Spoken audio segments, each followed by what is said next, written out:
পর এক চমক দেখানো গরিব ঘরের রাজপুত্র ধারাবাহিকে এলো নতুন চমক।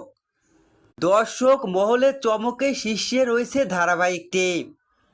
সমস্ত দর্শকরাই প্রশংসায় ভাসাচ্ছে ধারাবাহিকের অসাধারণ গল্পকে। এবার সেই দর্শকদের সামনে এলো নতুন ধামাকা, যেখানে দেখা যাচ্ছে বৃষ্টি অন্তঃসত্ত্বা অবস্থায়।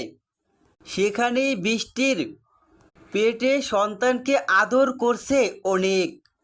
অনিক নিজে সন্তানকে চুমু দিচ্ছে, কিন্তু অন্য দিকে রয়েছে মেঘলার সন্তানকে অস্বীকার করলো অনিক। এমনই ধামাকা দেখা যাচ্ছে। বিস্তারিত সম্পূর্ণ জানতে হলে ভিডিওটি না টেনে দেখতে থাকুন শেষ পর্যন্ত। অনিক যে কি ধরনের ছেলে সেটা তো আমরা ভালো করেই জানি। সম্পত্তির জন্য সব কিছুই করতে পারে অনিক।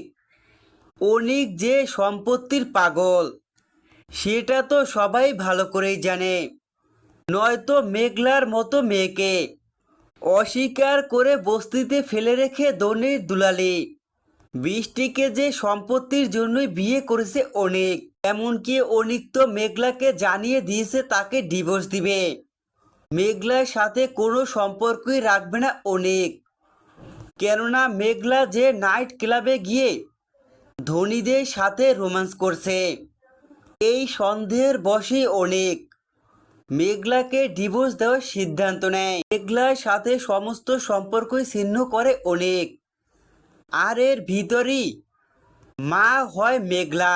এদিকে দেখা যায় বৃষ্টিও মা হয়, দুজনেই অন্তঃসত্ত্বা অবস্থায়। সেখানেই বৃষ্টির কাছে অনিক মেঘলার সন্তানকে অস্বীকার করে বৃষ্টির পেটে অনিকের সন্তানকে আদর করছে অনিক। সেখানে দেখা যায় অনিক চুমু দিচ্ছে নিজের সন্তানকে, আদর করছে, এমনই দৃশ্য দেখা যায়। তো বন্ধুরা, তোমাদের কি মনে হয়? মেঘলা তো গরিব বলে মেঘলাকে অস্বীকার করলো অনিক।